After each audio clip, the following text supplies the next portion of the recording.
Okay. Hi, everybody.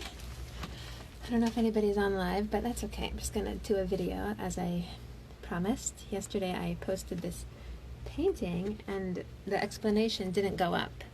So I'm going to explain it in person and then I'll upload it. And that way anybody can watch it. Okay. Hi, everybody. So this painting I actually started... I don't know, I feel like maybe 2 months ago during the quarantine, lots of time, and just inspired by how all this craziness is possibly GEULAH energy. So there's so much going on in this painting and I want to explain all of it, at least the feelings that I have for it. But the beauty of paintings is everybody can find their own meaning in it. I don't know, it looks a little backwards in the screen, but I guess you'll have to interpret, you'll have to look at the picture of it to see the real explanation, to see the real painting. Okay, anyway, so right in the middle is the word GEULAH, and GEULAH means redemption, Mashiach, a world where we're going to have peace and harmony, and this is, Hashem created the world for the purpose of GEULAH. Hashem really created the world. It says, you know, when God created the world, the Spirit of God was hovering over the waters. And what Rashi even explains is that's the Spirit of Mashiach, because Hashem wanted this world to be a home for Him, to be a world of goodness, where everybody knows godliness, where everybody knows their purpose. That is really the purpose of the world. And throughout the ages, we've been working towards GEULAH. And so the Rebbe actually teaches us a really cool concept, that the word GEULAH, redemption, is actually the same word of Gola, which means gullus, which is exile, which is the time we're in now, where it's dark, hence the dark canvas. So basically, if you think about the world we're in now, it's really dark, and it's really confusing. It's hard to know what's right, what's wrong. There's so much evil, there's so much sadness, there's so much pain. That's all Gola, that's all darkness, that's all like what? Concealment of God.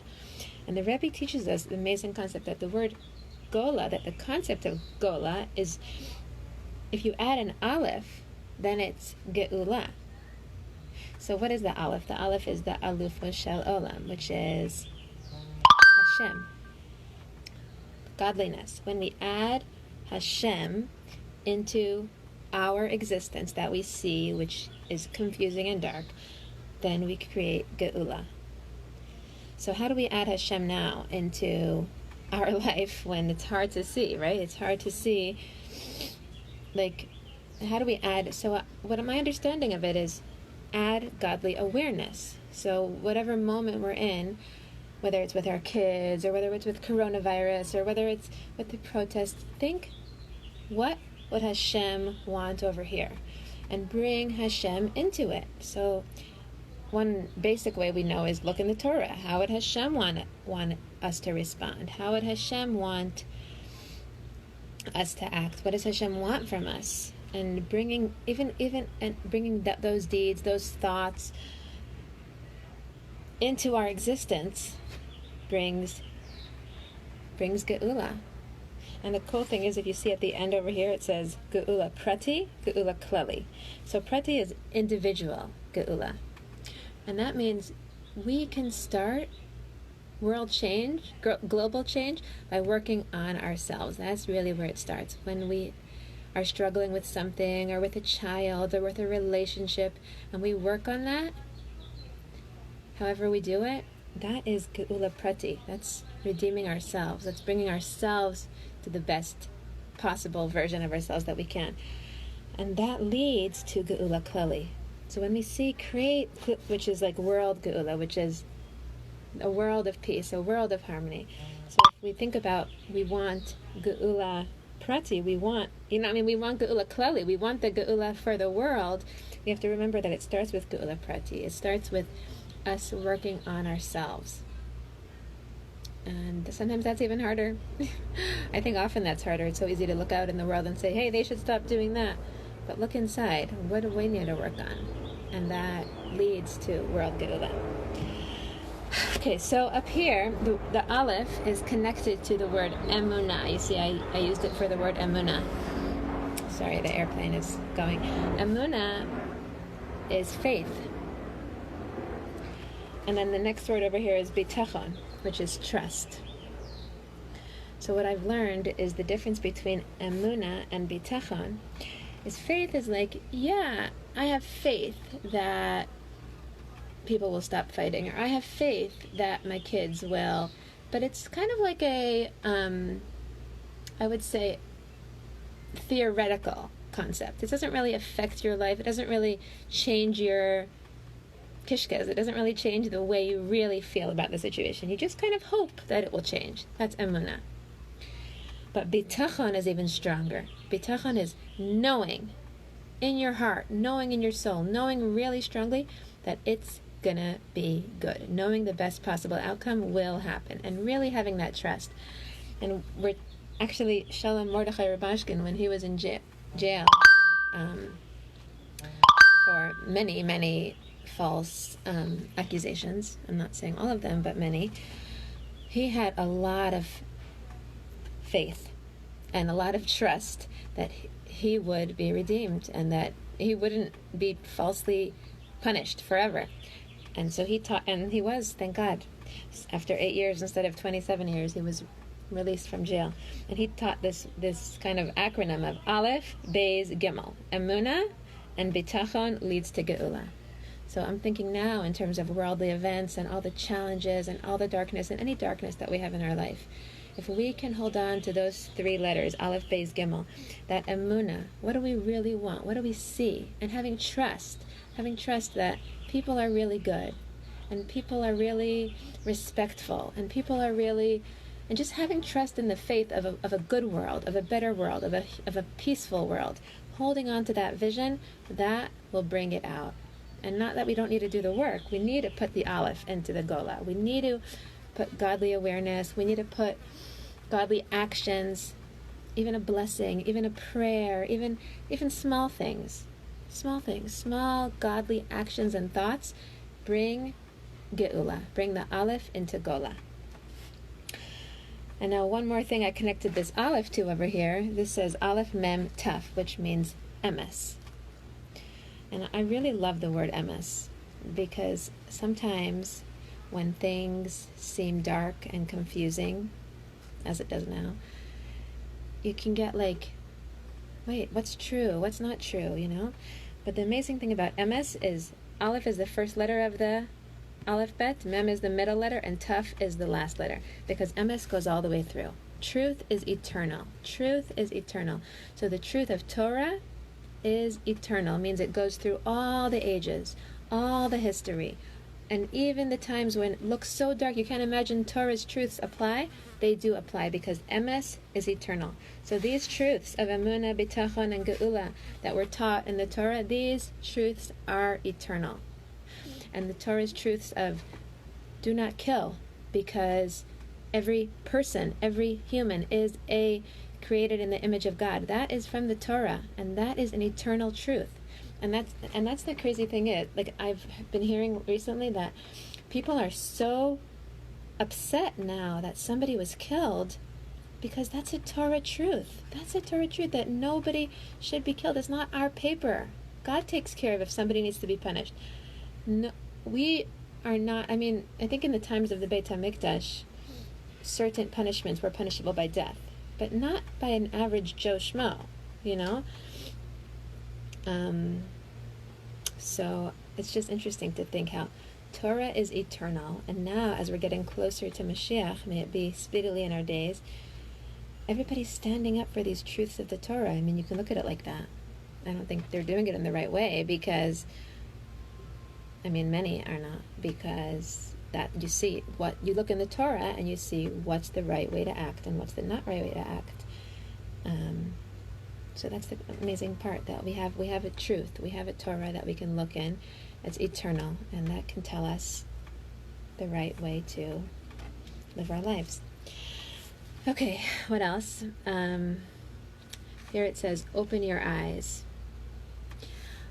and here's the Beis HaMikdash. So the Rebbe actually teaches us that Mashiach is actually here, and we just need to open up our eyes. And that, honestly, is a hard concept for me, even though I've heard it many times, to wrap my mind around. What do you mean Mashiach is here? The world looks so dark, confusing, and gullus. But I think what the Rebbe is saying is we have the power to view the world in the context of Geulah. We have the power. Even though, Mashiach is not completely revealed, we can view current events as, what is Hashem telling me now? What does Hashem want from me now? How is this a sign of redemption unfolding? And as I just said, I feel that, all the riots now, standing up for justice, standing up for somebody being killed, even though they're not being done in necessarily the right way, the concepts of every person matters is a Geulah concept, is a Torah concept. And the concept that nobody should be killed is a Torah concept. It's one of the mitzvahs. It's one of the 10 commandments, do not kill. It's one of the 7 mitzvahs for all people. These are Torah concepts. So open up your eyes and see how this is Geulah unfolding. And it's a perspective shift. Shine your light. That's also a big one. It's so easy to point fingers and say they're not doing the right thing. But I think it's very important to look and see, where can you shine your light? Where can you add more light to the world? The Rebbe always taught us that when you see darkness, again, that's the dark background, you should look, where can you add light? Because we don't fight darkness with sticks. We fight darkness by adding light. And light can be even something small. It can be a phone call to your grandmother or to someone lonely, or a visit to the neighbor, socially distant, if you do that. Or it can be saying a prayer before you eat or after you go to the bathroom, anything. Or going on Facebook or Instagram and sharing whatever you know. That is shining your light. And that is one way we really, really break darkness. Oh, I forgot over here. I've connected the word emes to the phrase Ahavas Yisrael, which means love of your fellow Jew. And it's very interesting because now we just came from the period of the Sphira, which was 49 days we were counting, and we were counting from Pesach till Shavuos. And during that time, we mourned the passing of 24,000 of Rabbi Akiva's students. And the Talmud is perplexed. Why? How could these students die? Their teacher, Rabbi Akiva, was the one that taught us, love your fellow like yourself. How could they all die for not respecting each other? And the Rebbe explains that they actually loved each other so much that they didn't leave room for another way, another opinion. So they kind of forced their way of seeing things, understanding the Torah onto their friends, onto their colleagues. And that wasn't the right thing, and they actually passed away. And we remember that during this time. And it's amazing now how we're going into this, and now we're also entering soon the 3 weeks, which is a time the Beis HaMikdash was destroyed, and God willing will be rebuilt, the 3rd Beis HaMikdash up here. But it says it was destroyed because of sinat chinam, baseless hatred. Hatred for another person because they didn't see the world the same way as you, as me. And honestly, I'm going now on my social media, and you see, for one event, you see so many different opinions of how the reaction should be. And I think the lesson that we're meant to learn from the Torah is we can believe and act in the way we think is appropriate, as long as it's in line with Torah, because Torah is emes and Torah is eternal. But we can't put other people down in the process that are not doing our way, because there are so many different ways. And it's interesting, the mitzvah here, it says Ahavas Yisrael, which is love of your fellow Jew. That's the mitzvah. That's the mitzvah. And I just heard a talk from Yafi Palti. I'll tag her maybe. She explains that when we say Ahavas Yisrael, or even that Jews are the chosen nation, it doesn't mean we're better. It doesn't mean we put ourselves on a pedestal as a higher race. No. It means we are chosen as people that have the Torah from God, and we have a responsibility to live a higher calling. We have a responsibility to live a life that shines a light onto the nations, that shines a light on how to act in a situation where people have difference of opinion, that shines a light on how to love each other. So yes, we have a mitzvah of Avos Yisrael, but the point of it isn't just to love a fellow Jew. The point of it is to show the world how to love each other even though we have difference of opinions, even though we have, even within the Torah, there's 70 ways of explaining it, and that's accepted according to the sages. There's 70 ways. Can you imagine? So yeah, it's pretty cool. And then I ended off over here with Barchenu Avinu Kulanu Ke'achad. That's a blessing we say at the end of our Shemona Esrei every day. We say it a lot. And it means, bless us, our Father, together as one. So even though we all have so many opinions, we all have so many different ways of functioning, we all look different, we all, have different feelings and expressions, God, we ask you as a prayer, bless us as one. Bless us, because we live in a dark world, and it's hard, and we make mistakes, and we're human, and we still ask you, God, bless us. Bless us, bless us, bless us. All the blessings. Bless us with peace, with health, with happiness, with shalom bayit, which is peace in our homes. Bless us with healthy children. Bless us with children for those that need children. Bless us with marriage, those who are looking for their mate. Bless us with everything we need so that we can serve you, so that we can live in this world of GEULAH. Yes, we are working towards it. We're working towards our Gula Apretty, towards our individual GEULAH. But God, we ask you to bless us. Take all of our actions, all of our small actions, and show how it's actually making a difference in the world and bringing GEULAH, klali, GEULAH, real GEULAH for the world. I just thought of a story. I'll just end with this. That one time in high school, I was riding in a taxi. It was maybe, I don't know if it was an Uber. Maybe it was before Uber times. I don't know. Maybe it was a taxi. And the driver was Ethiopian, very dark skin. And he turned around and he saw we were Jewish girls in the back. And he's like, listen up to me. You guys are Jewish. You guys are the chosen nation. You have a responsibility to do your job. You gotta act right. You gotta stop messing up. Whatever it is. He's like, you gotta do your role because you're the chosen nation and you have to show the world the right way to act. This is from somebody not Jewish. And this was the message I heard. So I just want to share that with all of you. I want to take it to heart. And let's think about, as a Jew, is there anything else that I can be doing? And I'm sure for each of us we have something to be a little bit of a brighter light in this dark world. A little bit of a brighter light. What else can we do? And shine that light to the world. And I love the idea, if you know Aleph, teach Aleph. Sometimes I get like, I don't know a lot. Who am I? I'm not no one famous. But the Rebbe teaches us, if you know even one thing, even if you know Aleph, you teach Aleph. Because somebody might not know Aleph. And I'm sure everybody has an Aleph to teach. Anyways, l'chaim, to good days ahead. And hope you enjoyed that video. Let me know what you thought.